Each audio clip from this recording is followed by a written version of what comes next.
The morning mist hung low over the rolling hills of northern Montana, where Sarah Mitchell had built her dream home after retiring from her career as a wildlife photographer. At 62, she thought she'd seen it all during her decades documenting animals across North America, but nothing could have prepared her for what was about to unfold in her own backyard. Her golden retriever Murphy had always been a gentle soul. The 8-year-old dog spent his days lounging on the wraparound porch, watching the world go by with the patience that comes with age and contentment. Sarah had rescued Murphy 5 years earlier from a shelter in Billings, and he'd become her constant companion in this peaceful corner of the wilderness. It was a crisp October morning when Sarah first noticed something unusual. She was sipping her coffee at the kitchen window when she spotted Murphy in his favorite sunny spot on the porch.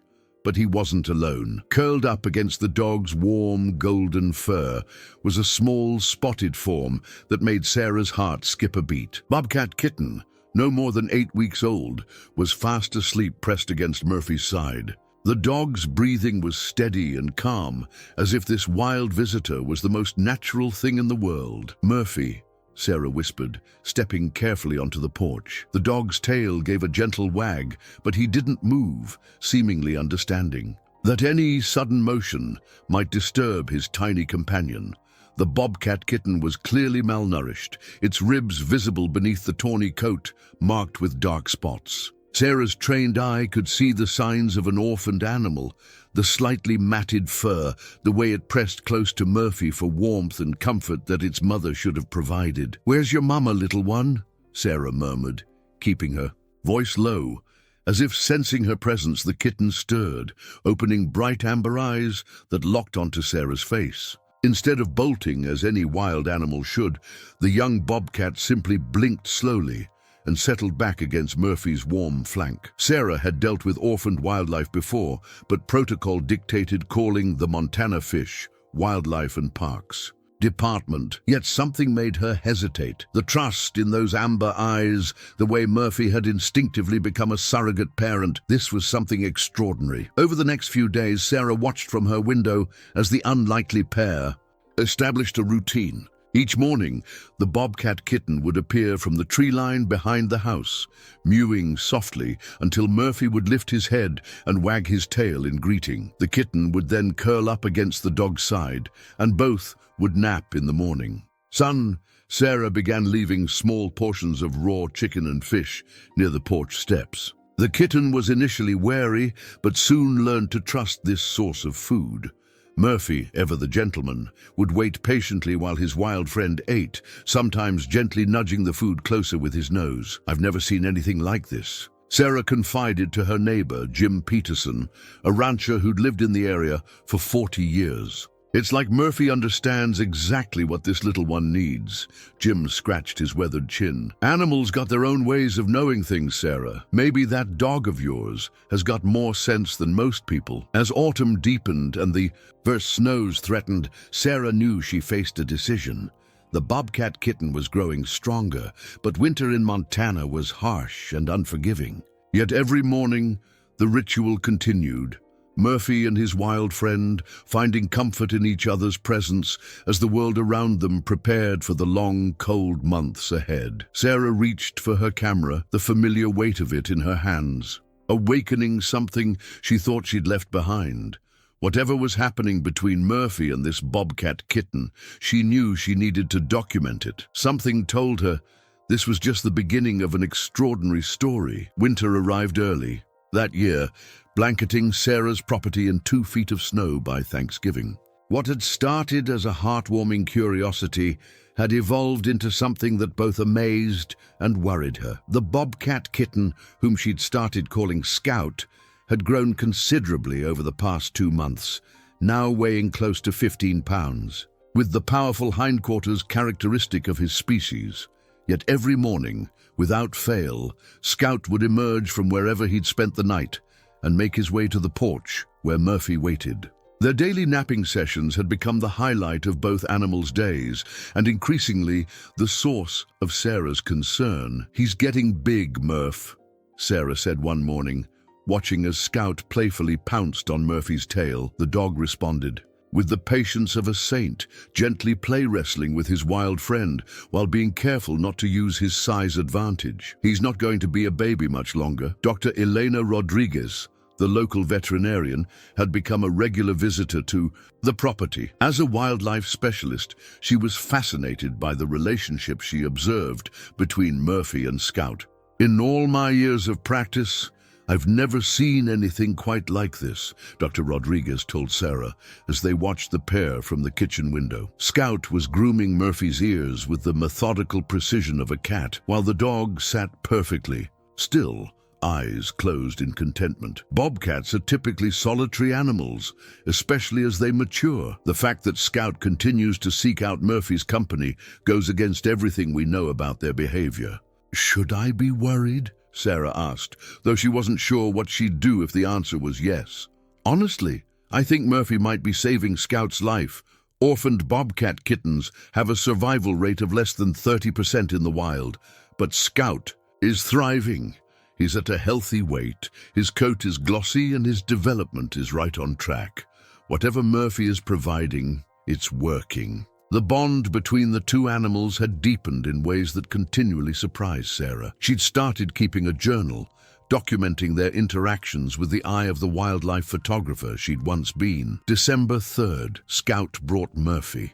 A chipmunk today. Didn't eat it, just laid it at Murphy's feet like an offering. Murphy sniffed it politely, but left it alone. Scout seemed pleased anyway. December 10th. Temperature dropped to 15 degrees Celsius last night. Found Scout sleeping inside Murphy's doghouse this morning, both of them curled up together. Murphy's body heat probably kept Scout from freezing. December 18th. Scout is learning to hunt, but he always returns to Murphy afterward. Watch them play in the snow for an hour, Scout pouncing and hiding, while Murphy pretended not to see him, then acting surprised when Scout ambushed him. The most remarkable development came just before Christmas. Sarah was in the kitchen, preparing dinner when she heard Murphy's distinctive alert bark. Not aggressive, but insistent. Looking out, she saw Scout crouched low near the tree line, every muscle tense. A full-grown male bobcat, easily twice Scout's size, had emerged from the woods. Murphy had positioned himself between Scout and the larger bobcat, his hackles raised, but his posture protective rather than aggressive. The adult bobcat circled slowly, making the low growling sounds typical of territorial disputes. Sarah's heart pounded as she reached for her phone, ready to call for help. But then something extraordinary happened. Scout, instead of cowering or fleeing, moved to stand beside Murphy. The young bobcat arched his back and hissed, not at Murphy, but at the intruder, clearly indicating which side he'd chosen. The standoff lasted nearly 10 minutes before the adult bobcat withdrew into the forest. Murphy immediately turned to Scout, sniffing him over as if checking for injuries, while Scout rubbed against the dog's side in what could only be described as gratitude. "Did you see that?" Sarah whispered to herself, her camera forgotten in her amazement. Murphy's not just his friend, he's become his protector. That evening, as Sarah sat on the porch with a warm cup of cocoa, she watched Murphy and Scout curled up together in their usual spot. The first stars were appearing in the clear Montana sky, and the temperature was dropping fast. But the two animals seemed perfectly content, their breathing synchronized as they slept. Jim Peterson's headlights swept across the driveway as his pickup truck pulled up to the house. "Evening, Sarah," he called out, his boots crunching on the snow as he approached the porch. "Wanted to check on you after that storm yesterday. Everything all right?" "More than all right," Sarah replied, nodding toward the sleeping pair. "Look at them, Jim. Just look at them." Jim removed his hat, his weathered face softening as he took in the scene. "I'll be damned," he said quietly. "In 40 years of ranching, I've seen dogs adopt orphaned calves, cats raise baby squirrels, but this," he shook his head in wonder, "this is something special, Sarah, something really special." As Jim drove away, Sarah remained on the porch, her photographer's instincts telling her that she was witnessing something that needed to be shared with the world. But more than that, she was beginning to understand that Murphy and Scout were teaching her something profound about the nature of love, acceptance, and family. Lessons that went far beyond species boundaries. The question that kept her awake that night wasn't whether this relationship could continue, but whether the world was ready to learn what these two unlikely friends had to teach. Spring arrived in Montana with its usual drama: rapid snowmelt, rushing streams, and the return of life to the high country. Scout was now 10 months old, a magnificent young bobcat with powerful haunches and the distinctive ear tufts of his species. By all accounts, he should have dispersed to establish his own territory months ago. Instead, he remained steadfastly devoted to Murphy and the small slice of paradise they'd created together. Sarah had made a decision that surprised even herself.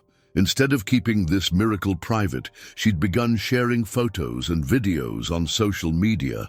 Her background as a wildlife photographer gave her posts credibility, and the response had been overwhelming. "Murphy and Scout Day 127, she said into her phone camera, recording her daily update. Behind her, the two friends were engaged in their morning ritual, Scout methodically grooming Murphy's face, while the golden retriever sat perfectly still, eyes closed in bliss. The temperature hit 70 degrees yesterday, the first really warm day we've had. You can see how relaxed they both are."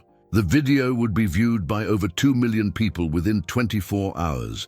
Dr. Rodriguez had been documenting the relationship from a scientific perspective, and her preliminary findings were groundbreaking. What we're seeing challenges fundamental assumptions about interspecies relationships, she explained during one of her visits. Scout exhibits behavioral patterns that are more typical of domestic cats. The grooming, the way he seeks comfort, even his vocalizations have changed. But he's retained all his natural hunting instincts and physical capabilities. The proof of Scout's wild nature came regularly.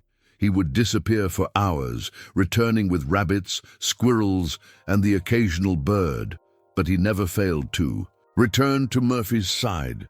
Most remarkably, he'd begun bringing his kills to Murphy first, as if seeking approval from his canine friend before eating. "It's like he's living in two worlds," Sarah observed, watching Scout demonstrate perfect stalking technique as he hunted mice in the garden, only to abandon the hunt when Murphy called him with a soft woof. "He's completely wild and completely domesticated at the same time." The media attention brought unexpected challenges. Wildlife officials had begun asking pointed questions about Sarah's permits and the legality of essentially keeping a wild bobcat. The attention also brought Dr. Mark Chen, a renowned animal behaviorist from the University of Montana, to Sarah's door. "Mrs. Mitchell," Dr. Chen said during their first meeting, "what you've documented here could rewrite our understanding of cross-species bonding. But I have to ask, what's your long-term plan? Scout is approaching sexual maturity. His instincts will intensify, and his need for territory will become overwhelming." Sarah had been dreading this conversation. "I know," she said quietly, watching Scout and Murphy through the window. The bobcat was twice the size he'd been as a kitten, his spotted coat now thick and lustrous. "But look at them, Dr. Chen. How do I separate something like that?" "The question isn't whether you should," Dr. Chen replied gently. "It's whether Scout will choose to separate himself, and if he does, whether he'll have the skills to survive on his own after living in this unique situation." The answer came sooner than anyone expected. It was a warm evening in late May when Scout didn't appear for his usual sunset nap with Murphy. Sarah found Murphy on the porch, whining softly and looking toward the tree line. They waited until well past dark, but Scout didn't return. "He's probably just exploring," Sarah told Murphy, but her heart was heavy with worry. "He'll be back in the morning." But morning came without Scout, and the next morning. By the third day, Sarah was fighting panic. Murphy had barely eaten, spending his days on the porch, ears perked for any sound of his friend's return. On the fourth evening, just as Sarah was preparing to organize a search party, Murphy suddenly stood up, his tail wagging furiously. From the forest came a familiar chittering call, but it wasn't alone. Scout emerged from the trees, looking magnificent and wild, but he wasn't alone. Behind him, keeping a cautious distance, was a female bobcat. Scout approached the porch cautiously, his posture different than Sarah had ever seen, more alert, more primal.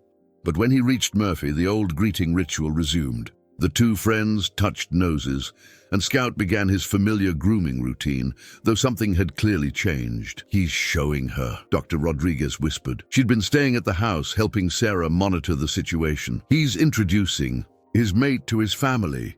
The female bobcat remained at the forest's edge, her golden eyes taking in every detail of this strange scene. After several minutes, Scout touched Murphy's nose one final time, then turned and walked back toward the trees. At the forest's edge, he stopped and looked back once before disappearing with his mate into the wilderness. Murphy whined softly, then lay down in his usual spot, though his eyes remained fixed on the point where Scout had vanished. "Is this it?" Sarah asked, her voice thick with emotion. "Is this goodbye?" Dr. Rodriguez put a gentle hand on her shoulder. "Maybe, or maybe it's just the beginning of a different chapter."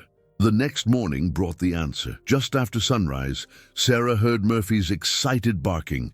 Racing to the window, she saw Scout emerging from the forest. Alone, he bounded up to the porch where Murphy waited, and their reunion was joyful and complete. But this time, Scout only stayed for an hour.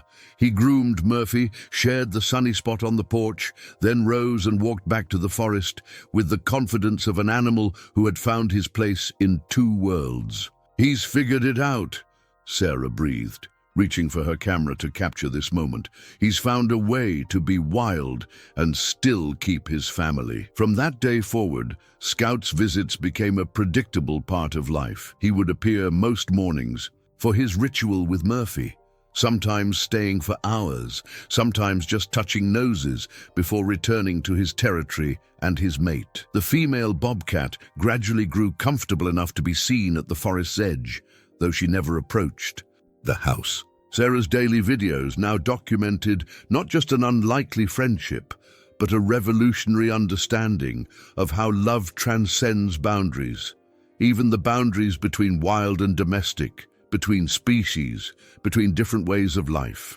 "Murphy and Scout Day 200, she said to her camera one perfect Montana morning, as the two friends dozed together in their patch of sunlight. What started as a rescue has become something none of us could have imagined. They've taught us that family isn't about species or circumstances. It's about choosing to love day after day, no matter how different your worlds might be." Behind her, Murphy's tail thumped once against the porch boards as Scout's purr rumbled through the morning air, a sound that had traveled around the world and touched millions of hearts, proving that the most incredible stories are often the simplest ones, the stories of love that refuses to be limited by what should be impossible.